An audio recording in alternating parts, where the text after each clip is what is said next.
Many Nigerians woke up to a sad news on October 20, 2024 by a US-based ex-user, Jackson Ude, who alleged that the country Chief of Army Staff, COAS, Lieutenant General Taoreed Lagbaja has died of cancer from an undisclosed hospital in the United States of America on October 17, 2024 after the COAS was apparently last seen in public functions in Osun State early September 2024.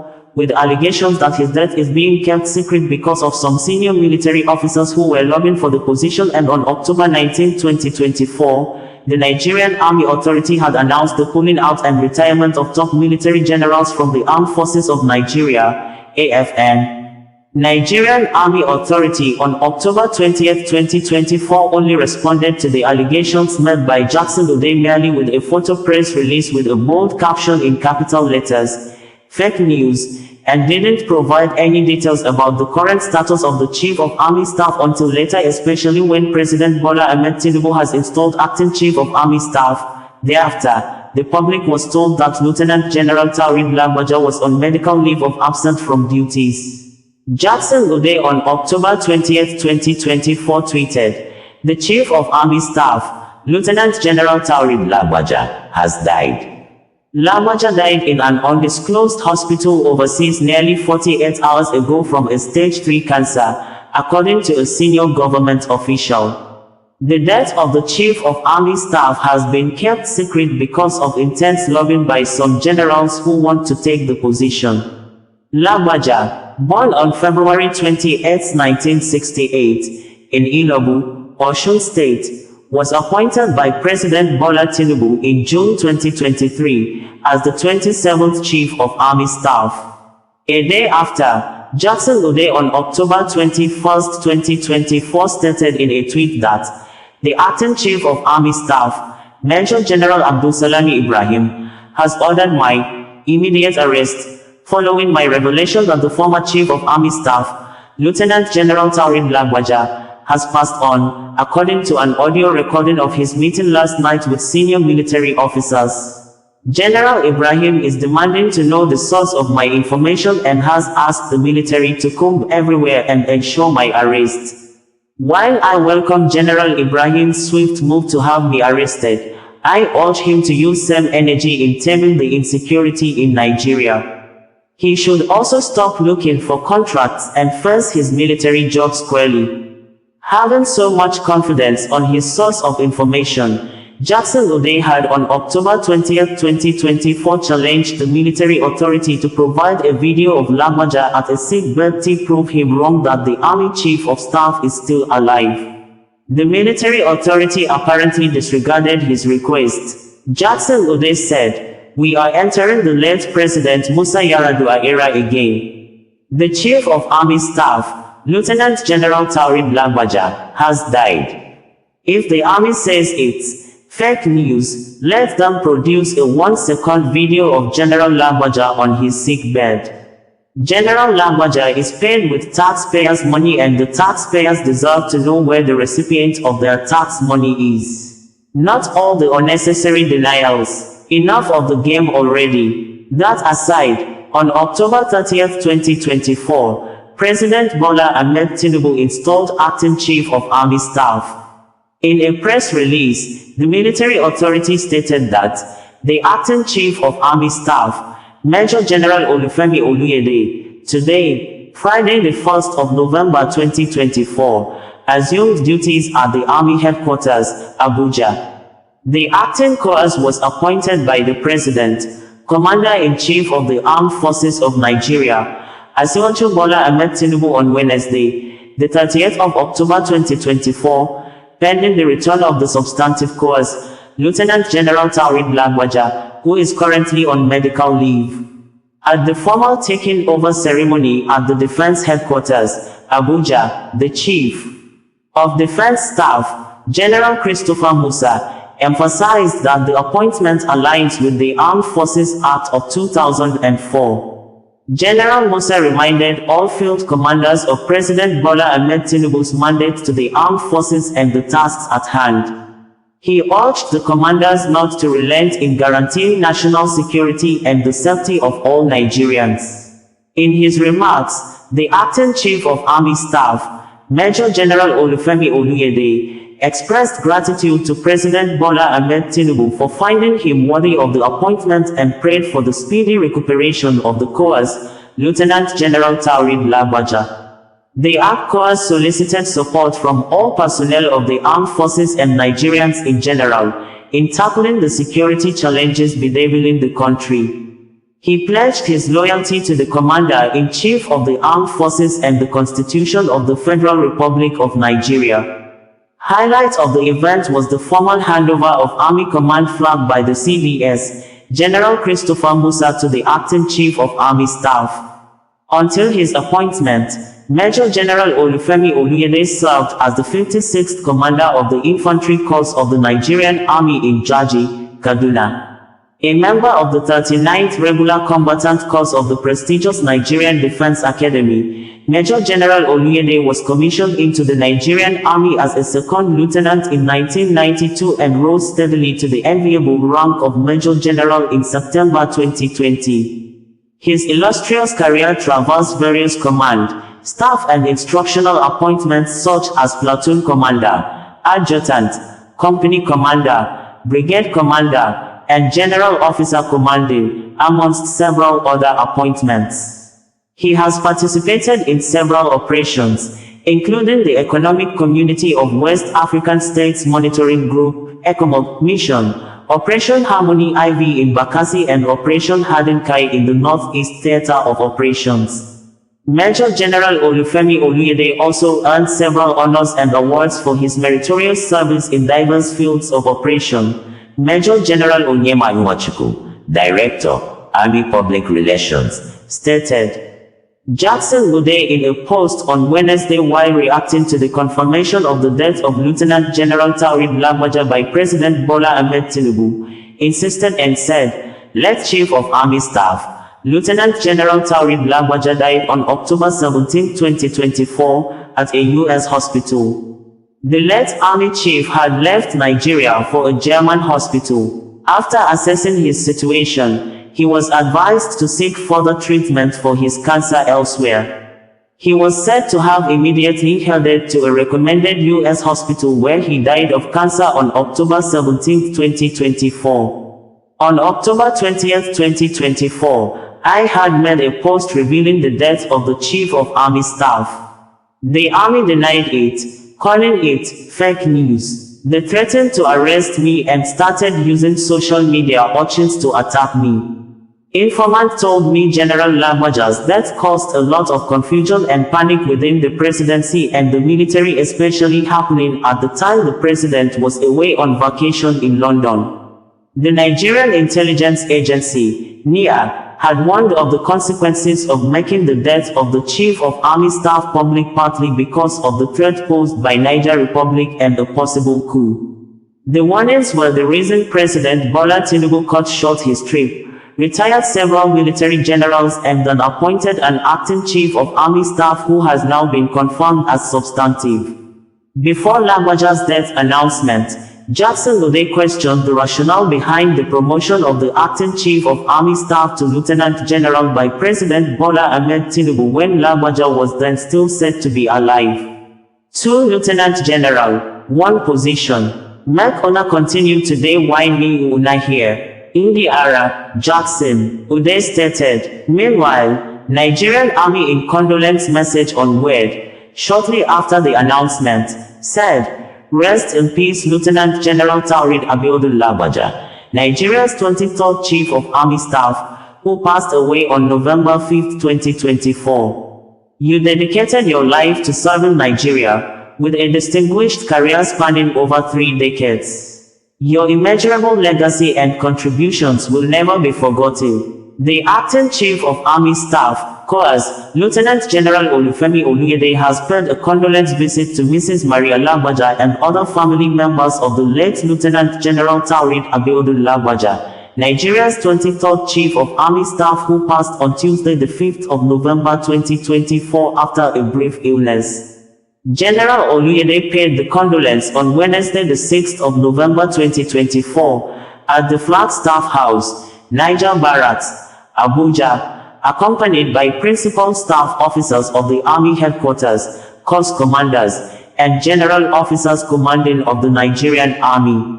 Paying tribute to the late COAS, General Oluyede extolled his gallantry, dedication, and legacies throughout his service years in the Nigerian Army and the Armed Forces of Nigeria in general. In a succinct message penned in the condolence register opened in honor of the late COAS, the acting COAS stated, "It is with a huge sense of loss, albeit responsibility, that I, on behalf of the officers and soldiers of the Nigerian Army, commiserate with Mrs. Maria Lagbaja, the children and the entire Lagbaja clan over the passing of our dogged, gallant and extremely dedicated leader, Lieutenant General Taoreed Lagbaja, Nigerian Army Medal, the Chief of Army Staff of the Nigerian Army. Lieutenant General Lagbaja, without doubt, gave his all to the service of our dear nation. This was evident in his dedication to duty and the legacies he has left behind. We only take solace in the fact that we cannot in any way query the Almighty. We surely owe him a whole lot. Rest in peace, our leader and hero. You will surely be missed." Quote, it would be recalled that the late Lieutenant General Taoreed Lagbaja was on the 19th of June 2023 appointed Chief of Army Staff by the President, Commander-in-Chief of the Armed Forces of Nigeria Asiwaju Bola Ahmed Tinubu, and fully assumed command of the Nigerian Army as the 23rd COAS on the 23rd of June 2023. A seasoned infantry officer, the late General Lagbaja was commissioned in 1992 as a member of the 39 Regular Combatant Corps of the prestigious Nigerian Defense Academy, Kaduna.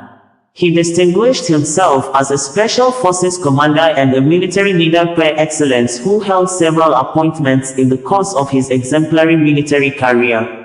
Late General Lagbaja served as General Officer commanding 82 and 1 divisions of the Nigerian Army in Enugu and Kaduna, respectively. He also commanded 9 Brigade Ikeja and 2 Brigade Uyo, as well as 72 Special Forces Battalion on 2 separate tours of duty. Prior to his assumption of command of the Nigerian Army as the 23rd Chief of Army Staff, he was the Chief of Operations Army, where he coordinated all the operational activities of the Nigerian Army. As the then Chief of Army Staff, he worked assiduously to defeat terrorism, banditry, and other security challenges experienced across the nation, Major General Onyema Nwachukwu stated. The First Lady of Nigeria, Senator Oluremi Tinubu, paid a condolence visit to the family of the late Chief of Army Staff, Lieutenant General Taoreed Lagbaja. Senator Oluremi Tinubu, who was accompanied by the wife of the Vice President, Hajia Nana Shetima, and the wife of the National Security Advisor, Hajia Ribadu, was received by the wife of the Chief of Defense Staff, Mrs. Ogogo Musa, prayed for the family. While comforting the wife, Mrs. Maria Abiodun Lagbaja, and the children, Senator Oluremi Tinubu noted that the Lord only can determine when a man dies. She urged them to be comforted by the good life and legacies he left behind. She urged the children to remain focused and pursue the ideals their father lived for. The late Chief of Army Staff, Lieutenant General Taoreed Lagbaja, died after a period of illness at the age of 56 years. Inspector General of Police, IGP Kayode Egbetukun, has directed all policemen and women to wear black band for 7 days in honor of the late Nigeria Chief of Army Staff. Following the demise of the late Chief of Army Staff, Lieutenant General Taoreed Lagbaja, the Inspector General of Police, IGP Kayode Adeolu Egbetukun, has ordered officers and men of the Nigeria Police Force to wear black band throughout the 7-day mourning period. This directive is to pay tribute and honor the late general who has shown gallantry, dedication, and passion for fighting violent crimes and insurgency in Nigeria. He was a great leader who deserves to be honored by all means. May the soul of the late COAS rest in peace, Olumuyiwa Adejobi, Force Pro, stated in a statement on Thursday. The police had in earlier statements said, "The Nigeria Police Force is deeply saddened by the sudden passing of Lieutenant General Taoreed Lagbaja on November 5, 2024. To pay tribute, the Inspector General of Police has cancelled all non-essential personal and social engagements and non-urgent commitments for the next 2 days. General Lagbaja was a highly respected figure, known for his tireless efforts in combating insurgency, armed banditry, and violent extremism. His dedication to the Nigerian Army and the nation earned him great admiration. The Inspector General's gesture reflects the deep respect and appreciation for General Lagbaja's remarkable service. The Nigeria Police Force extends its heartfelt condolences to Mr. President and Commander-in-Chief of the Armed Forces of Nigeria, President Bola Ahmed Tinubu, and General Lagbaja's family, colleagues, and loved ones during this difficult time. His legacy and commitment to Nigeria's security will never be forgotten. While announcing the death of Lagbaja, President Bola Ahmed Tinubu, in a statement released by the president's spokesperson, Bayo Onanuga, on Wednesday, said, Lagbaja passed away on Tuesday night in Lagos after a period of illness. President Tinubu expressed his heartfelt condolences to the family and the Nigerian Armed Forces during this difficult time. He wished Lieutenant General Lagbaja eternal peace and honors his significant contributions to the nation. Born on February 28, 1968, Lagbaja served as the Chief of Army Staff for 1 year and 4 months following his appointment to the position by President Tinubu in June 2023. His military career began when he enrolled in the Nigerian Defense Academy in 1987. On September 19, 1992, he was commissioned as a second lieutenant in the Nigerian Infantry Corps as a member of the 39th Regular Corps. Lieutenant General Lagbaja also served as a platoon commander in the 93 Battalion and the 72 Special Forces Battalion. He played pivotal roles in numerous internal security operations, including Operation Zaki in Benue State, Lafiado in Borno, Udoka in southeast Nigeria, and Operation Forest Sanity across Kaduna and Niger states. He is an alumnus of the prestigious U.S. Army War College. He earned a master's degree in strategic studies, demonstrating his dedication to professional growth and excellence in military leadership. Lieutenant General Lagbaja is survived by his beloved wife, Maria, and their 2 children. United States of America, USA Vice President and Democrat presidential candidate, Kamala Harris says she only conceded to the results of 2024 elections as it is in line with principles of democracy in the North America country when defeated in an electoral contest, but she has not conceded to the fight that foiled her campaign promises, which she will continue the fight on the ground that when we fight, we win, though sometimes the fight may take a while, but that doesn't mean winning wouldn't come. Vice President Kamala Harris, who delivered the concession speech on Wednesday evening, urged crowd of her supporters to hold the values that drove her campaign while bracing for the next Trump administration. She also urged her supporters to accept the results of the campaign while thanking President Joe Biden for the support given to her during the electioneering campaign. To my beloved dog and our family, I love you so very much. To President Biden and Dr. Biden, thank you for your faith and support.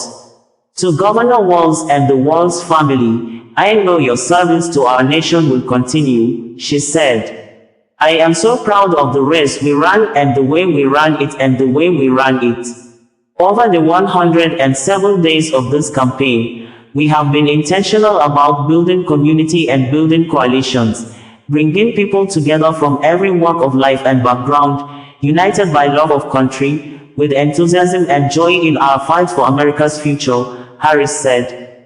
Details of her speech reads thus: My heart is full today, full of gratitude for the trust you have placed in me, full of love for our country, and full of resolve. The outcome of this election is not what we wanted or what we fought for, but hear me when I say, the light of America's promise will always burn bright, as long as we never give up, and as long as we keep fighting. Earlier today, I spoke with President Trump. I told him that we will help him and his team with the transition, and we will engage in a peaceful transfer of power. In our nation, we owe loyalty not to a president or party, but to the Constitution of the United States, our conscience, and our God. My allegiance to all three is why, while I concede this election, I do not concede the fight that fueled this campaign, the fight for freedom, for opportunity, and for fairness and the dignity of all people. That is a fight I will never give up. I will never give up the fight for a future where Americans can pursue their dreams, ambitions, and aspirations. A future where women have the freedom to make decisions about their own bodies and not have their government telling them what to do, where we protect our schools and our streets from gun violence. We will never give up the fight for rule of law, equal justice, and for the sacred idea that every one of us, no matter who we are or where we start out, has certain fundamental rights and freedoms that must be respected and upheld. To the young people watching, it is okay to feel sad and disappointed. On the campaign, I would often say, when we fight, we win. Sometimes the fight takes a while, but that doesn't mean we won't win. The important thing is to never stop trying to make the world a better place. There is an adage, only when it is dark enough can you see the stars. I know many people feel like we are entering a dark time. For the benefit of us all, I hope that is not the case. But, America, if it is, let us fill the sky with the light of a billion brilliant stars. May the light of optimism, faith, truth, and service guide us, even in the face of setbacks, toward the extraordinary promise of the United States of America. President Joe Biden, in a written statement on Wednesday, said, "What America saw today was the Kamala Harris I know and deeply admire. She's been a tremendous partner and public servant full of integrity, courage, and character. Under extraordinary circumstances, she stepped up and led a historic campaign that embodied what's possible when guided by a strong moral compass and a clear vision for a nation that is more free, more just, and full of more opportunities for all Americans." As I've said before, selecting Kamala was the very first decision I made when I became the nominee for president in 2020. It was the best decision I made. Her story represents the best of America's story, and as she made clear today, I have no doubt that she'll continue writing that story. She will continue the fight with purpose, determination, and joy. She will continue to be a champion for all Americans. Above all, she will continue to be a leader our children will look up to for generations to come as she puts her stamp on America's future. Former President Barack Obama also in a written statement said, "Over the last few weeks and through Election Day, millions of Americans cast their votes, not just for president, but for leaders at every level. Now the results are in, and we want to congratulate President Trump and Senator Vance on their victory. This is obviously not the outcome we had hoped for, given our profound disagreements with the Republican ticket on a whole host of issues. But living in a democracy is about recognizing that our point of view won't always win out, and being willing to accept the peaceful transfer of power." Michelle and I could not be prouder of Vice President Harris and Governor Walz, two extraordinary public servants who ran a remarkable campaign. And we will always be grateful to the staff and volunteers who poured their heart and soul into electing public servants they truly believed in. As I said on the campaign trail, America has been through a lot over the last few years, from a historic pandemic and price hikes resulting from the pandemic, to rapid change and the feeling a lot of folks have that, no matter how hard the work, treading water is the best they can do. Those conditions have created headwinds for democratic incumbents around the world, and last night showed that America is not immune.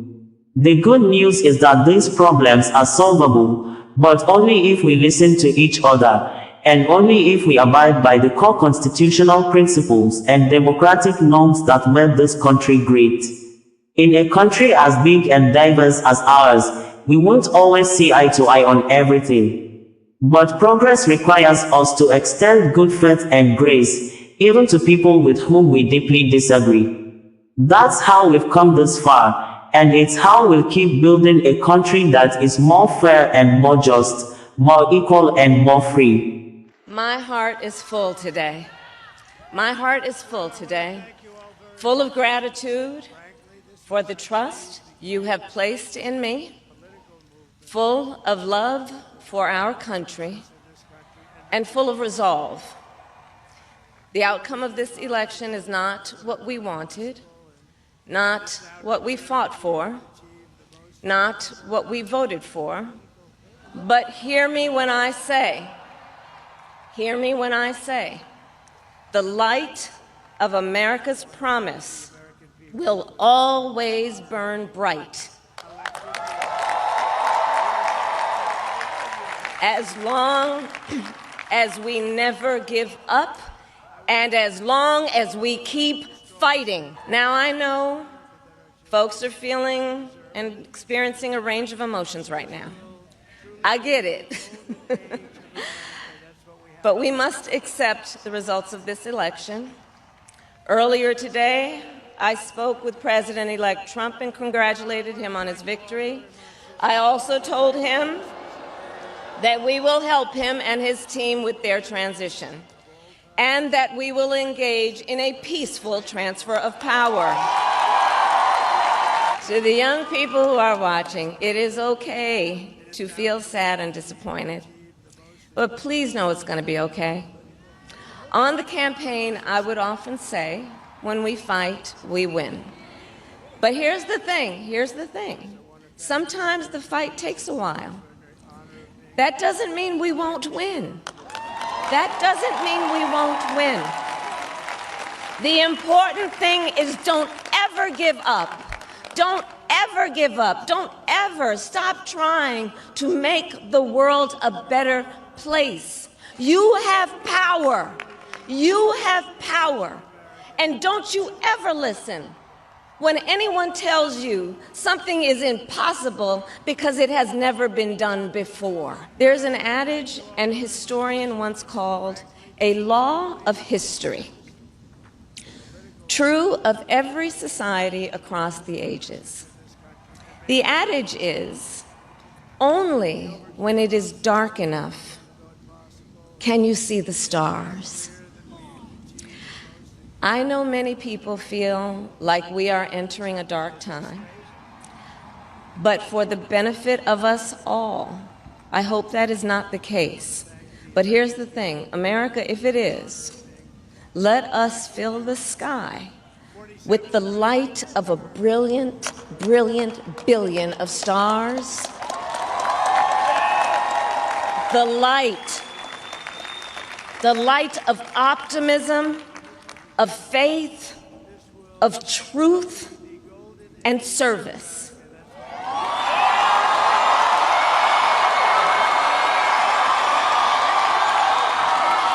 HU. And may that work guide us, even in the face of setbacks, toward the extraordinary promise of the United States of America. I thank you all. May God bless you, and may God bless the United States. Donald Trump Campaign Organization has confirmed that both President Joe Biden and Vice President Kamala Harris has made phone calls to the president-elect, Donald Trump, conceding defeat and congratulated the next United States of America, USA President. According to the campaign organization, Kamala Harris congratulated the president-elect and both spoke on unifying the country ahead of the vice president's maiden speech after defeat slated for later in the evening, according to America Local Time. Joe Biden, who is expected to address the nation on Thursday, invited Trump to White House and expressed his commitment for smooth transition process. President Joe Biden has congratulated Donald Trump on his presidential victory over the phone, the White House says. Adding, Biden expressed his commitment to ensuring a smooth transition and invites Trump to meet him at the White House. He will address the nation on Thursday to discuss the election results and the transition, the statement adds. White House said Biden also spoke with Vice President Kamala Harris and congratulated her on her historic campaign. Donald Trump and Kamala Harris spoke about the importance of unifying the country during their call on Wednesday, Trump's campaign says.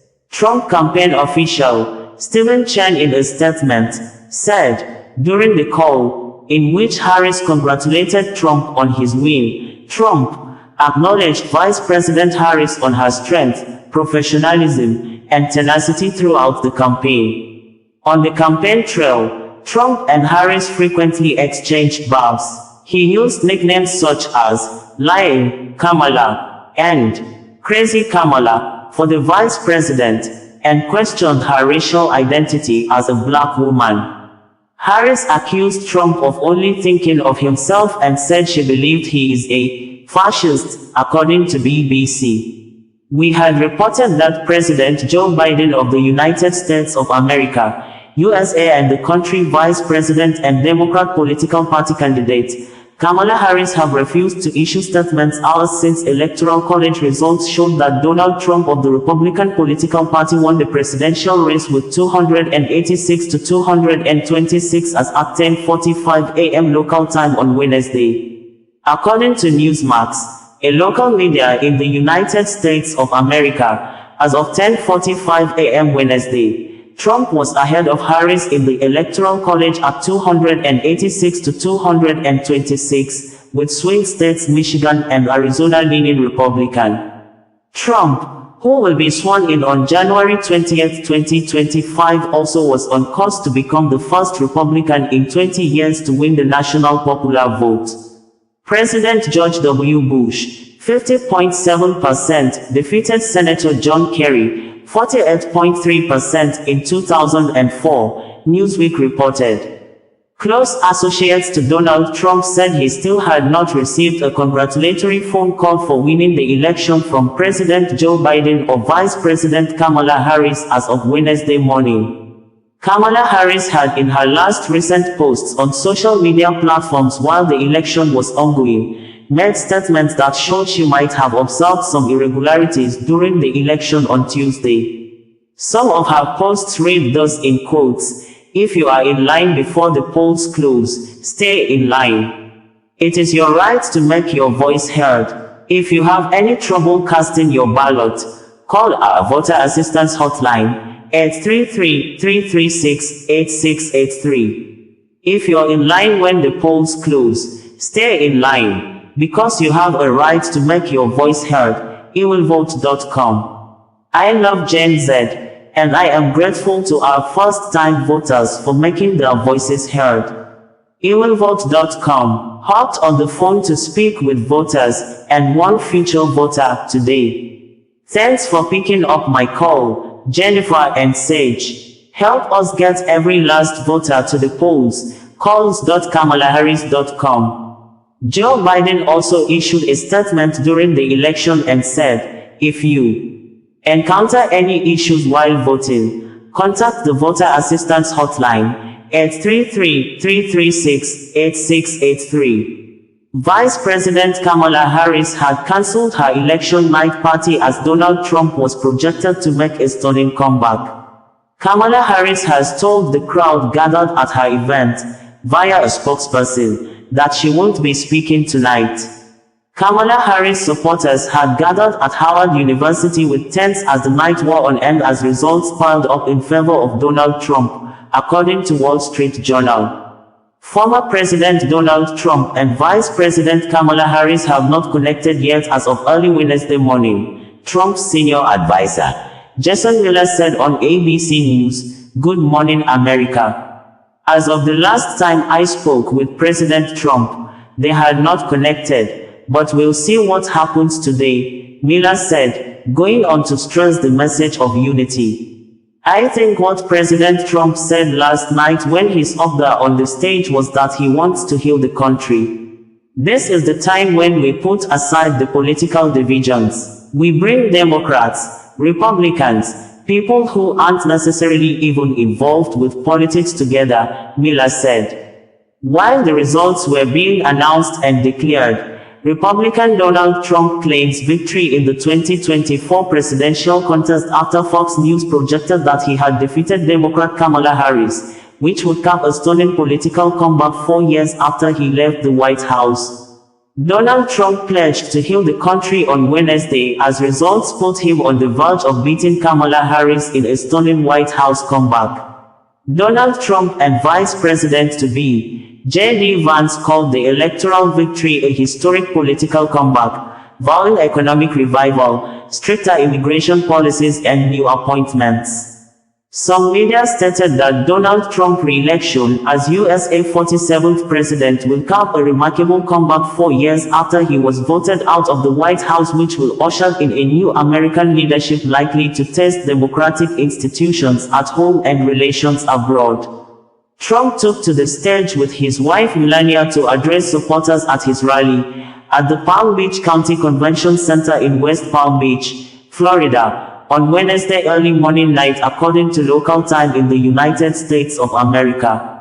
The Economist news media described the electoral victory of Donald Trump as, "It is an extraordinary comeback," or, as Donald Trump triumphantly put it, "a political victory that our country has never seen before." Since losing in 2020, he has survived impeachment, conviction as a felon, numerous other indictments and 2 assassination attempts. He will become the oldest person ever to win the White House. The satisfaction with high inflation and immigration contributed to a sense among voters that America was on the wrong track, for which they naturally blamed the incumbent. Kamala Harris was stuck with her association with the current administration. Reuters International News Agency stated that a Donald Trump presidential election victory has huge implications for U.S. trade policy, climate change and illegal immigration. Trump's tariff proposals could spark a fiercer trade war with China and U.S. allies, while his pledges to reduce corporate taxes and implement a spurt of new cuts could balloon U.S. debt, economists say. The president-elect has also promised to launch a mass deportation campaign targeting immigrants in the country illegally and vowed to increase U.S. production of fossil fuels. COAS Radio, bringing you the news in a more digital way.